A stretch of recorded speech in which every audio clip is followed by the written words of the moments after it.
everyone, and welcome back to another Crash Course video.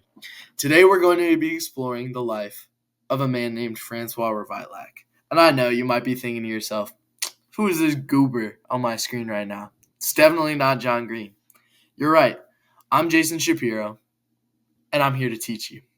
So Francois Ravaillac is a man, and we're going to dive into his life further on in this video. But his actions were insane, and frankly, they shocked 17th century France and altered France's history. He assassinated the King of France, King Henry IV. And his assassination of King Henry IV wasn't just a violent act, but it was a reflection of deep religious and political tensions in the country at the time. So let's dive in. Our essential question for today is, what is the historical significance of Francois Ravaillac and his role in the assassination of King Henry IV? So in this video, we will uncover Francois Ravaillac's life, his radical beliefs, and the motivations behind his actions. We'll also look at how his crime affected not only France's monarchy, but its fragile peace. So, who was Francois Ravaillac?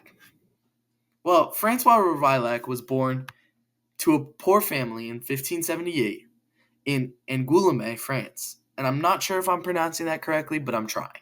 So he was born in 1578 to a poor family in Angoulême, France. From an early age, he was deeply religious, and he found himself deeply rooted in a Catholic order. And over time, he became consumed by the belief that King Henry IV had betrayed the Catholic Church. Ravaillac claimed to have visions instructing him to stop the king's heretical policies. And this is something that fueled him further down the road. To understand Ravaillac's mindset, though, we need to take a look at the religious and political tensions of France at the time. France had been torn apart by the wars of religion, and these wars of religion were pretty much just fought between two separate sides of Christian values. And those sides were Catholics and Catholicism, right? And Protestantism with Protestants. And these Catholics and Protestants had been fighting for a while, and it was getting bad. It was thick and heavy and getting in the heat of it. And King Henry IV, being a good king, the good king that he was, tried to end the violence by issuing something called the Edict of Nantes in 1598. And this granted Protestants religious freedom, which allowed both Protestants and Catholics to sort of peacefully coexist, right? So while this brought peace to many, Catholic extremists like Francois saw it as a betrayal of their faith, right? And this leads us to this next part. Ravaillac became fixated on the idea that Henry IV's policies endangered Catholicism, and he believed it was his divine duty to stop the king. And this was due to his visions. Remember, I was talking about he had visions, apparently, that he had manufactured in his mind about being able to save Catholicism, and in that way, he believed it was his divine duty to stop the king. He even tried to warn authorities about the king's sins, but when no one listened, his obsessions grew. By 1610, Ravaillac was convinced that killing Henry IV was the only way to save France and the church. So this led him to this next part. And bear with me, guys. This part's a little gruesome, but on May 14th, 1610, Ravaillac saw his opportunity. While King Henry IV was traveling through the crowded streets of Paris in his carriage, as the king's carriage slowed on Rue de la Ferronnerie, Ravaillac approached with a dagger, and the opportunity was just too perfect. He approached the carriage, and stabbed King Henry IV twice. Henry IV died almost immediately, leaving France in shock and in chaos. Almost immediately, Ravaillac was caught. After his capture, he was taken into custody, and during his interrogation, he confessed that he acted alone, claiming divine inspiration from his visions. Authorities tortured him, hoping to uncover a larger conspiracy, hoping to get more than just this one guy.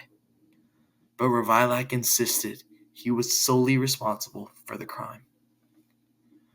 On May 27th, 1610, just 13 days after the execution of the king, Ravaillac was executed in a public and gruesome manner.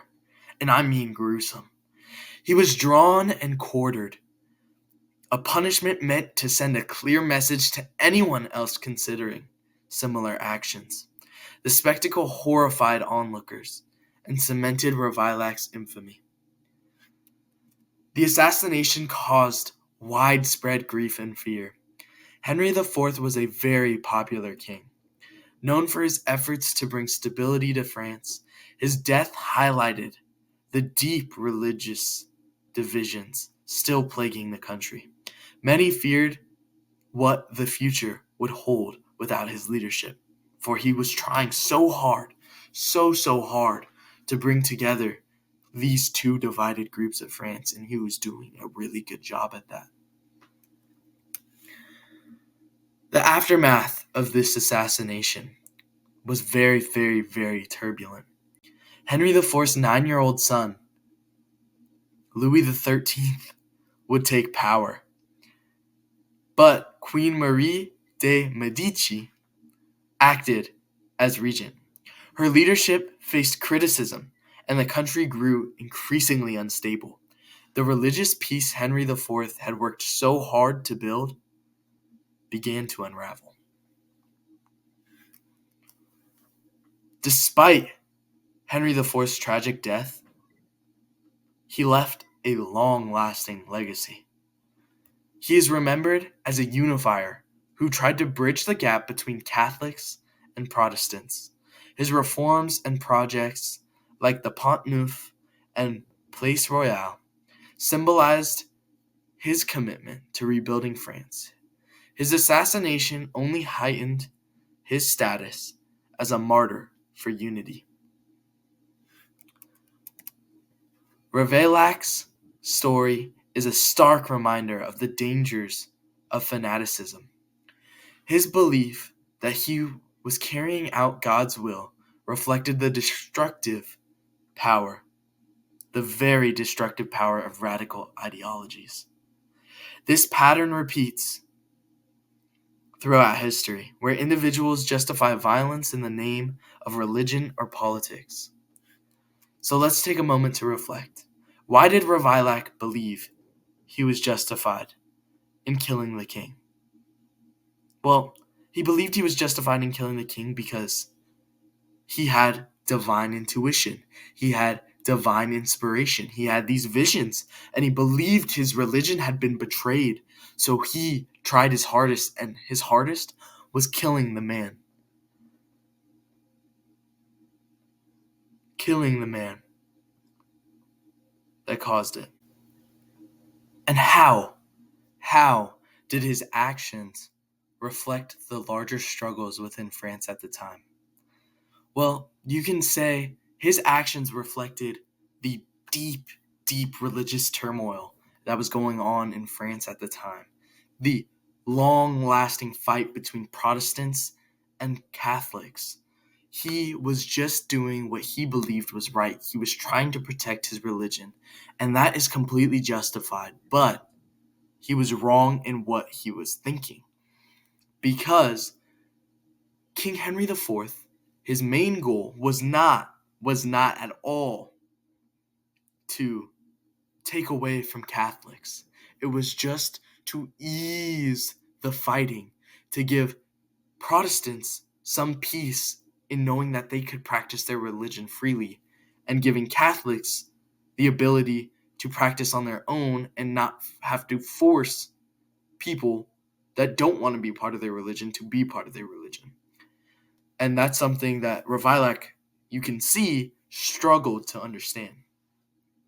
What lessons can we learn today about the dangers of extremism and political violence?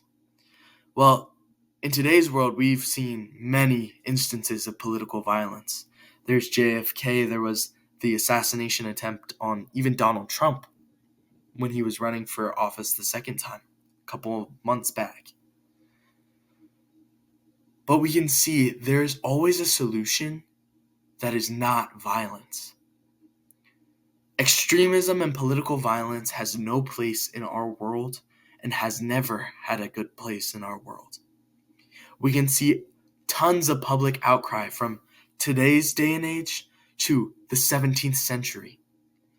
And we need to realize, there needs to be a realization that extremism and political violence does not belong. Peace can reign without violence. Now here are some closing thoughts. In conclusion, Francois Ravaillac assassination of King Henry IV was more than just a murder of a ruler. It was a turning point in French history. It exposed the fragility of peace in a divided society and set the stage for future conflicts. Thank you for watching, and I hope this story of Francois Ravaillac's life helps you understand the complexities of history, especially French history, and the impact of one individual's actions. Thank you for letting me teach you on the subject. It was a pleasure, and I hope you have an amazing day.